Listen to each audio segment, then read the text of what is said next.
Bom dia a todos.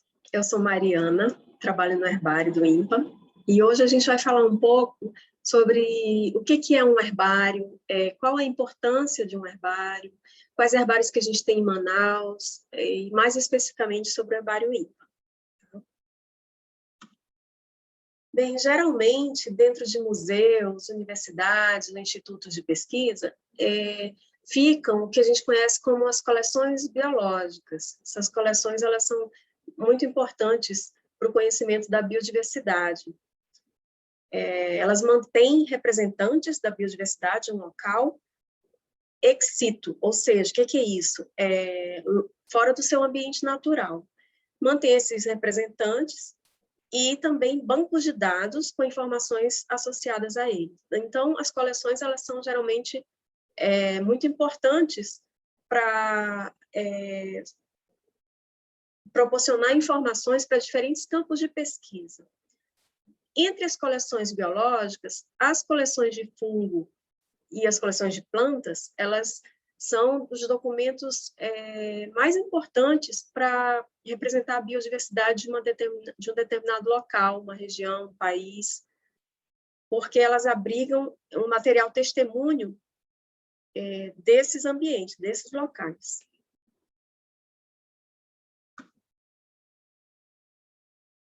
Então, o que é um herbário? A palavra herbário ela vem do latim herbário, para designar uma coleção científica de plantas ou fungos, ou de partes desses, técnica e cientificamente preservados. Então, é um local onde espécimes da flora ou da microbiota de uma região são preservadas de uma certa forma, que a gente vai ver daqui a pouco, que podem apoiar, então, com toda a sua informação associada a essas amostras, apoiar pesquisa de vários ramos, vamos dizer, da morfologia, taxonomia, ecologia, biogeografia, vários campos do conhecimento são beneficiados com toda essa informação. E o que exatamente a gente tem dentro de um herbário? A maior parte é em forma de essicata. Né? Essicata é o que a gente está vendo aqui na tela. No caso aqui das plantas, é uma planta ou parte dessa. Pode ser uma planta inteira, no caso de uma erva pequena, de bromélias, orquídeas, que podem ser coletadas o indivíduo inteiro, ou um pedaço do ramo, no caso dessa essicata do canto inferior esquerdo da tela, tem um ramo, que no caso aqui é de uma árvore. Então, é uma planta, coletada e costurada numa cartolina branca, de um tamanho padrão, é um padrão mundial, tamanho de essicata. E a gente vê que a essicata ela é constituída pelo quê? A maior parte dela é a amostra de planta. Na parte superior da essicata, a gente pode ver aqui, né, são um saquinho de filó contendo frutos, no caso dessa aqui. Poderia ser também um envelope de papel colado, aí contendo flores pequenas, partes pequenas da essicata que não podem ser perdidas, informação que não pode ser perdida. Na parte inferior da essicata, a gente pode ver ali um carimbo da instituição, no caso dessa aqui é do Herbário INPA, então está o carimbo aí do INPA, com o número de registro, o número de tombo, que é próprio de cada herbário. Cada essicata recebe um número de tombo. E a gente vê, então, no canto inferior direito dessa essicata, uma etiqueta. Vou ampliar aqui para a gente entender melhor toda a informação que vem associada a essa planta, a esse indivíduo, essa coleta. Então, na etiqueta, a gente pode destacar aqui a instituição a qual pertence essa essicata, o número de tombamento desse espécime, uma informação taxonômica, então aqui no caso a gente tem a espécie Proteum galoso, que pertence à família Burseraceae, Informação específica desse indivíduo. Então, lá no campo, o coletor descreve que foi uma árvore com 13 metros de altura, fruto vermelho. Essa é uma descrição bem curtinha. A gente tem exemplos com muito mais detalhes do que esse, mas só para exemplificar que é muito importante a gente ter informações adicionais ao que a gente está vendo aqui na escata.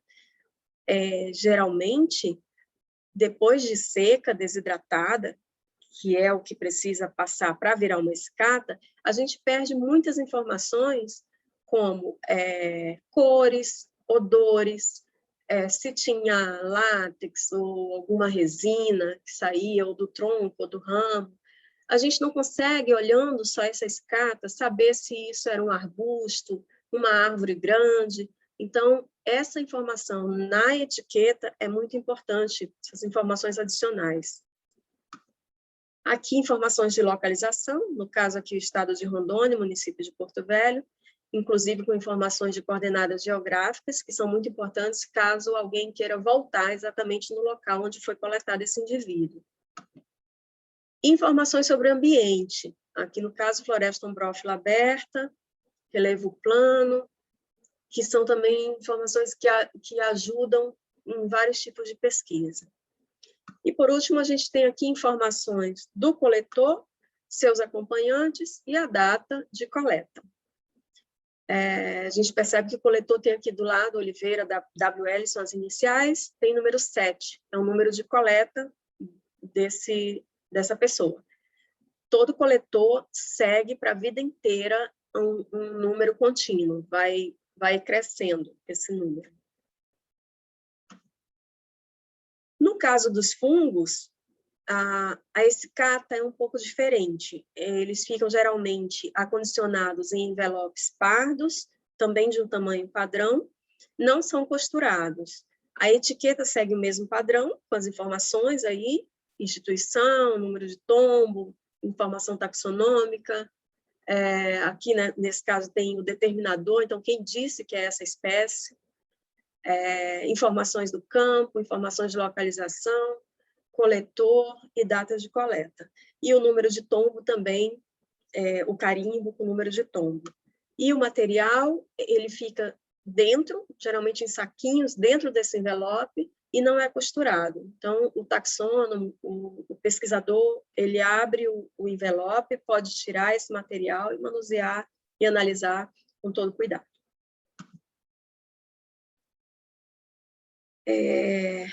O herbário tem como finalidades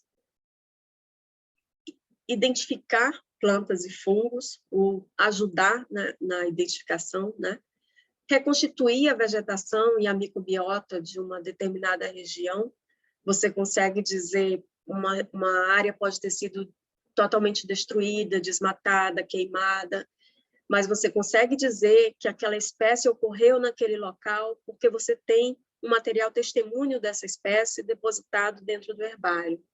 Então, você consegue reconstituir, né, e passar essa informação.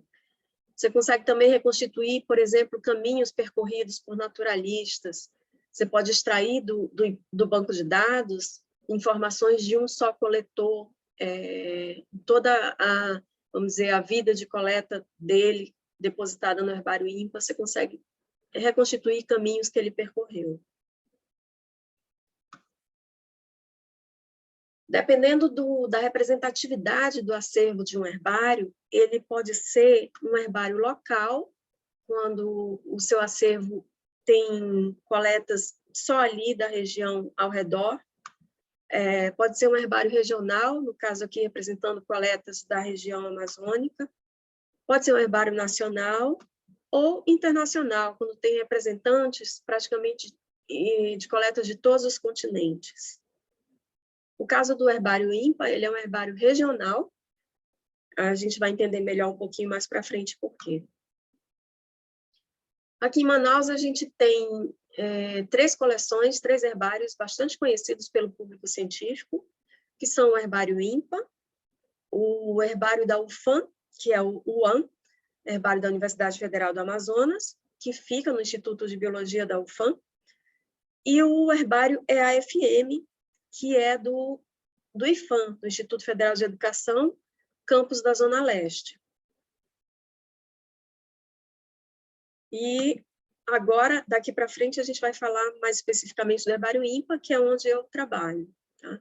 O herbário INPA tem a missão de conhecer a flora amazônica.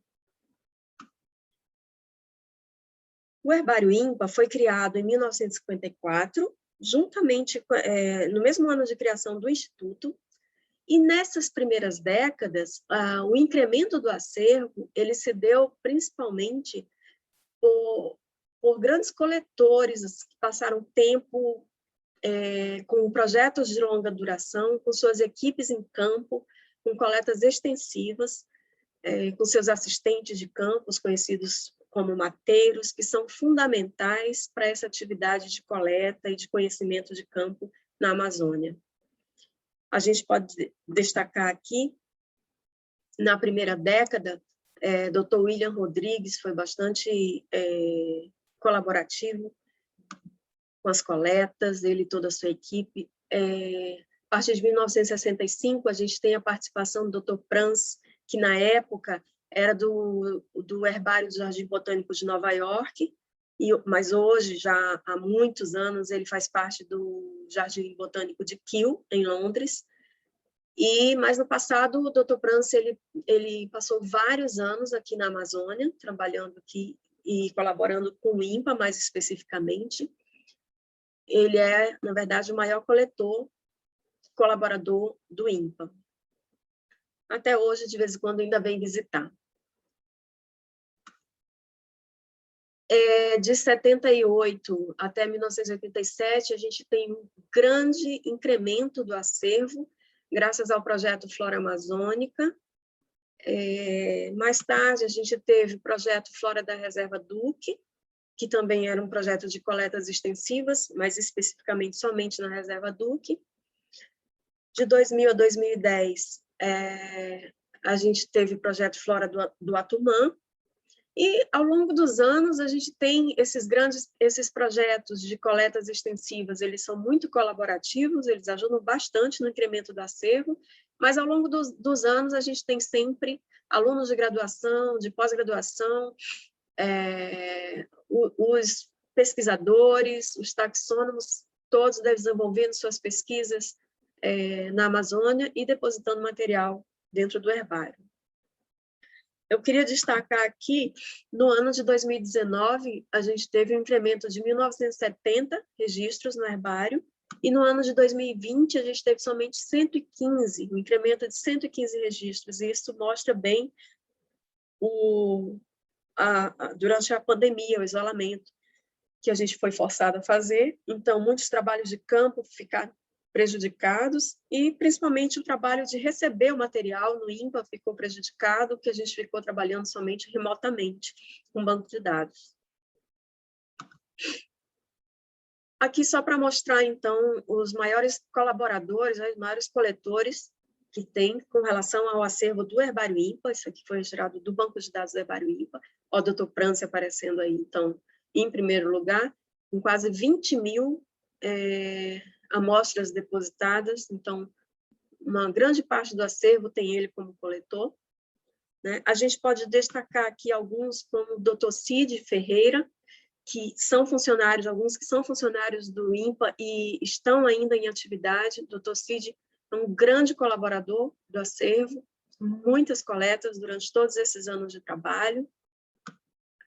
Doutora Ieda, do Amaral, também está sempre realizando pesquisa dentro do herbário, orientando alunos. Dr. Charles Artman também orienta bastante, trabalha bastante dentro do herbário, principalmente com briófitas, mas tem coletas dele de vários grupos diferentes. E o seu José Ramos, que a gente tem a honra de ter trabalhando dentro do herbário. O seu José Ramos, ele tem uma experiência incrível na Amazônia, tanto de campo quanto de herbário. Ele é um parataxônomo que trabalha dentro do herbário identificando amostras não determinadas e é muito competente, muito experiente.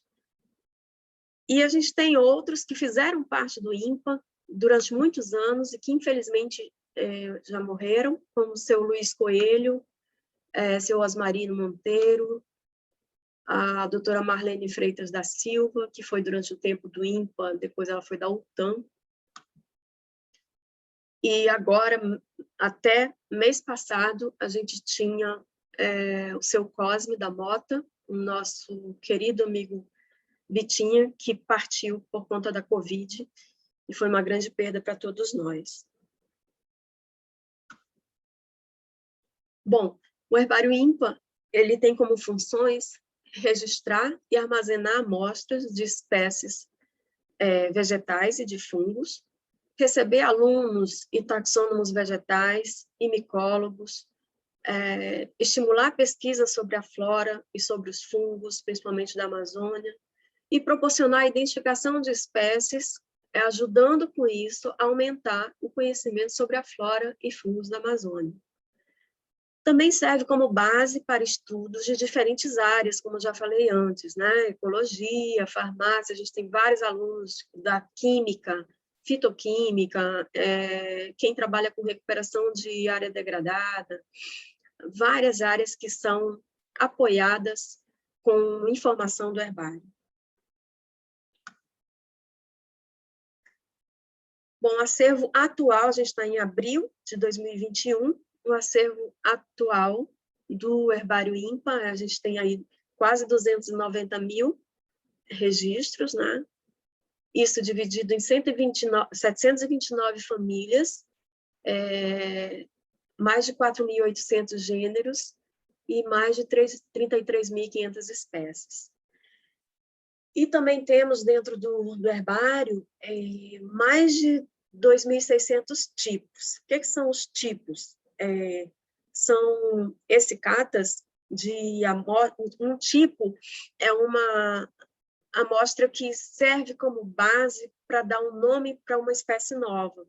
Tem vários tipos de tipos, mas isso aí já é uma outra história, uma outra aula. Mas os tipos, eles são o material mais, não é o mais importante, talvez seja de um herbário, né? E eles são, por isso, acondicionados de maneira, às vezes, diferenciada dentro do herbário, em armários separados. A gente tem dentro do herbário INPA o armário de tipos, principalmente de holótipos, como eu falei, tem vários tipos de tipos. Holótipos e isótipos ficam no armário de tipos. Parátipos ficam também numa pasta vermelha, não é na pasta parda igual todo o restante do acervo, fica em pastas vermelhas para ser diferenciado, justamente para de longe a gente perceber que tem um tipo ali. E no caso dos fungos, a mesma coisa, fica no envelope vermelho, e não pardo, como o restante do acervo. Então, o herbário INPA está dividido dessa forma. A maioria, então, são dicotiledôneos. A gente tem também as monocotiledôneas, gimnospermas, pteridófitas, briófitas, o acervo de fungos que vem crescendo ao longo desses anos, com colaboração de vários pesquisadores que têm passado por aqui, e algas, um acervo de apenas 50 espécies. O acervo do herbário INPA,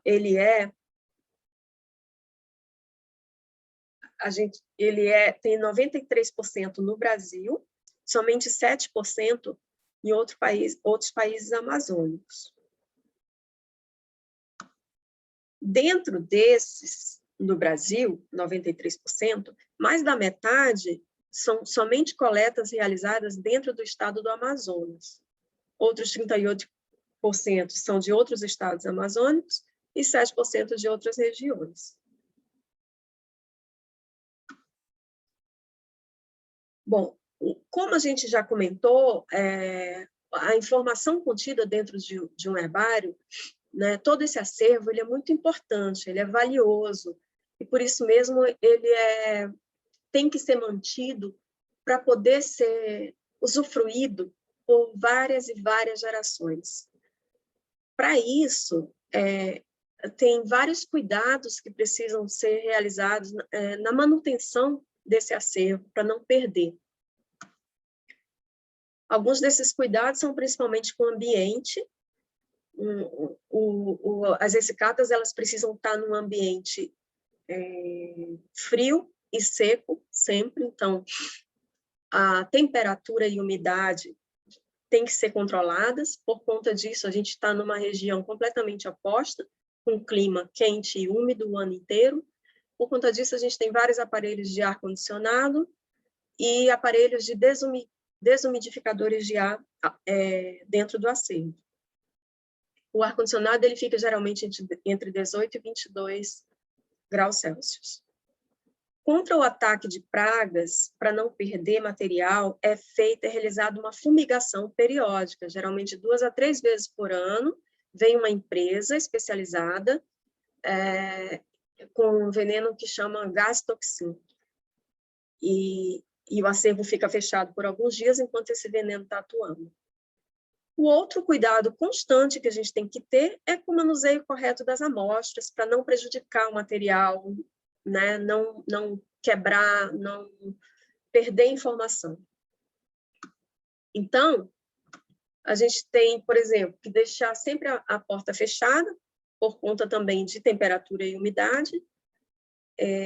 Tentar não trabalhar com material em pé, ali do lado do armário, puxar o material, assim, ficar olhando o material ali no armário. O ideal sempre é pegar tudo que está dentro daquele escaninho e espalhar numa bancada.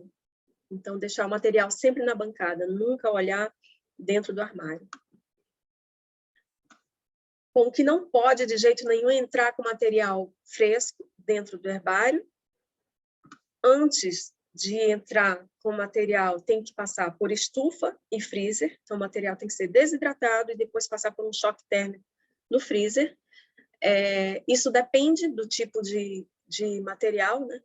As plantas, por exemplo, ficam na estufa geralmente de 2 a 3 dias, depende do tipo, e no freezer também de 2 a 3 dias. No caso dos fungos, é uma estufa diferente e eles passam menos tempo. Fumar, nem precisa dizer, hoje em dia a gente já tem as leis que não permitem fumar dentro de ambientes fechados, e os herbários todos são ambientes fechados, mas de qualquer forma, sempre vale a pena lembrar. Não pode entrar com nada orgânico, não pode entrar com comida, nem bebida, e nem também descartar lixo orgânico dentro das lixeiras internas. Bom, não basta só a gente ter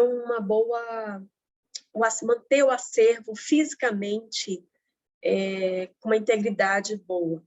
A gente precisa ter também uma qualidade da informação associada a esse acervo, né? E de uns tempos para cá, está muito crescente o processo de informatização dos herbários. E essa informatização é muito bom para a gente conseguir extrair informações do banco de dados e não só manter esse banco de dados com uma qualidade, mas também poder disponibilizar esses dados para pessoas do mundo inteiro, para quem precisar. Não adianta você ter tanta informação e você segurar essa informação. Então, agora a gente vai falar um pouco sobre todo esse processo de informatização, digitalização e disponibilização dos dados. Para a informatização do herbário INPA, a gente usa o software BRAMS, que foi desenvolvido por uma equipe da Universidade de Oxford. Inicialmente, ele foi desenhado especificamente para herbário, e hoje em dia, com várias versões que ele já teve, atualizações, vários tipos de coleções biológicas podem usar o BRAMS como gerenciamento do banco de dados. Isso aqui é um exemplo de uma parte, né, de informação que a gente pode ter do BRAMS. Cada linha da planilha, cada linha desse banco de dados corresponde a uma escata, com todas as informações associadas a ela. Então, quem coletou, número de coleta, família, gênero, espécie, quem determinou, quem falou que é aquela espécie, data de coleta, data de determinação, local de coleta, como que era aquele ambiente, todas aquelas informações que a gente vê na etiqueta do herbário e várias outras, a gente pode extrair desse banco de dados. Outra coisa que pode estar associada, que no caso do herbário INPA está associado, é as imagens. A gente tem geralmente imagem da escata, da etiqueta e de alguma outra informação, no caso aqui uma etiqueta de nova determinação, que a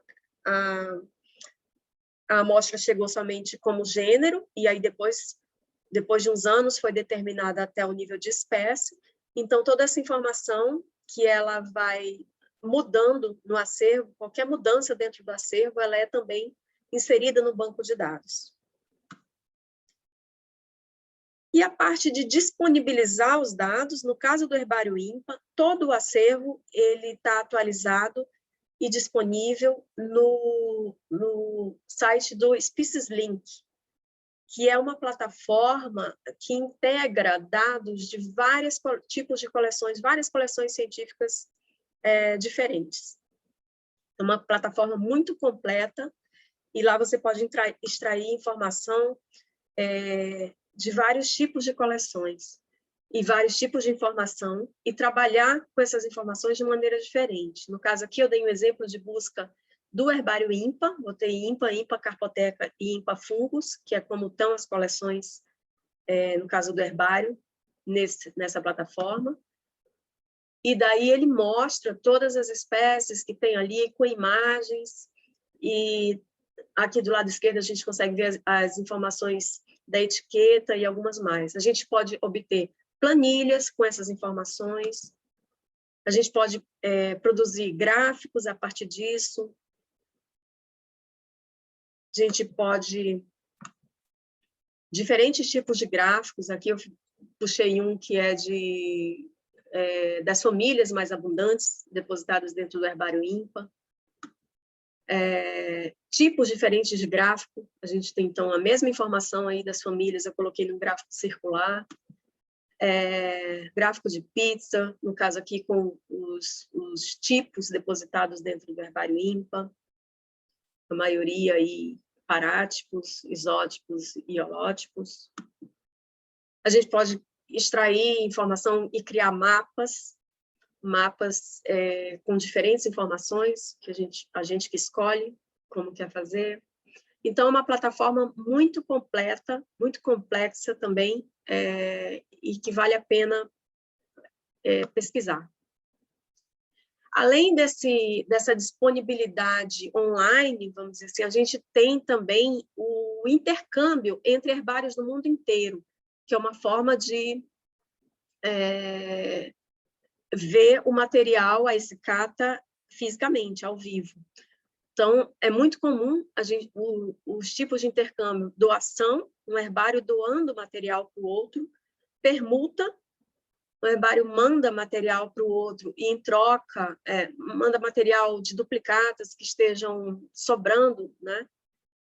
E o outro, em troca, também manda material sobrando seu, e os dois ganham com isso, aumentando, então, o seu acervo.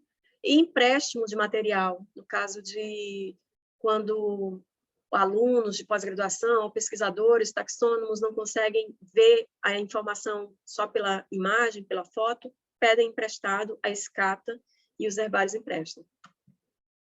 Então, são formas de ver o material fisicamente, trabalhar com isso fisicamente.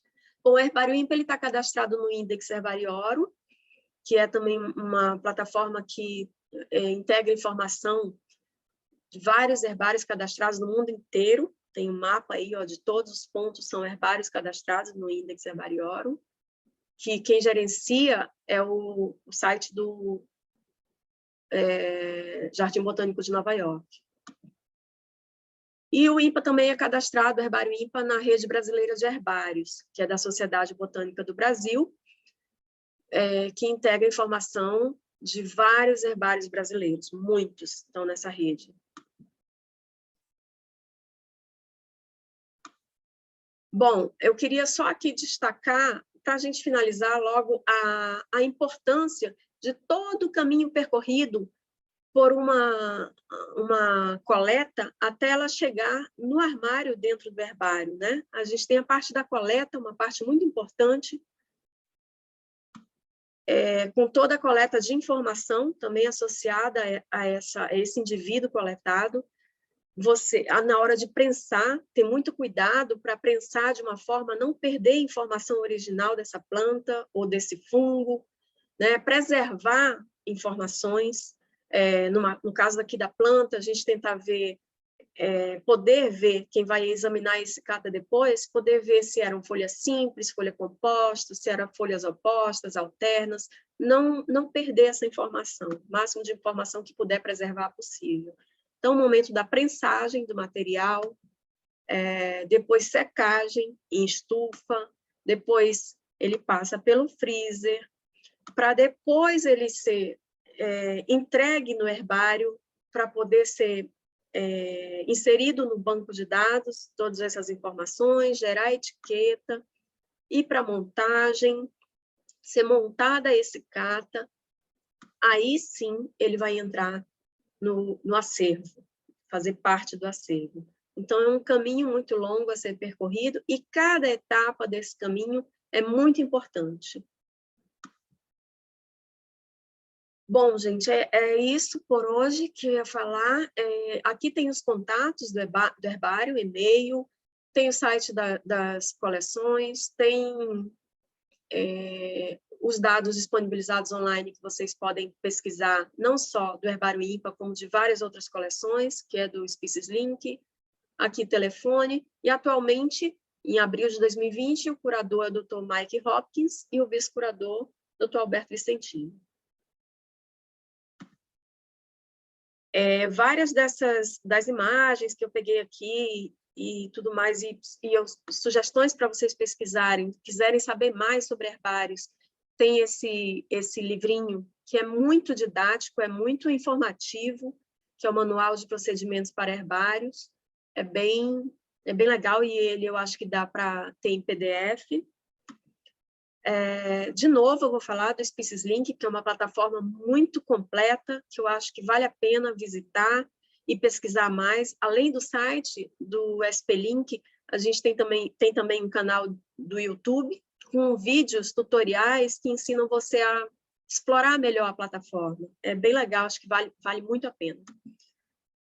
E o site das coleções do INPA, Portal Coleções, se você também tiver interesse de conhecer, a gente tem várias coleções científicas biológicas dentro do INPA, muito importantes, que valem muito a pena conhecer. E era isso que eu tinha que falar por hoje. Eu agradeço a atenção de todos, espero que tenham gostado. E quando quiserem conhecer o herbário, estou à disposição. Muito obrigada.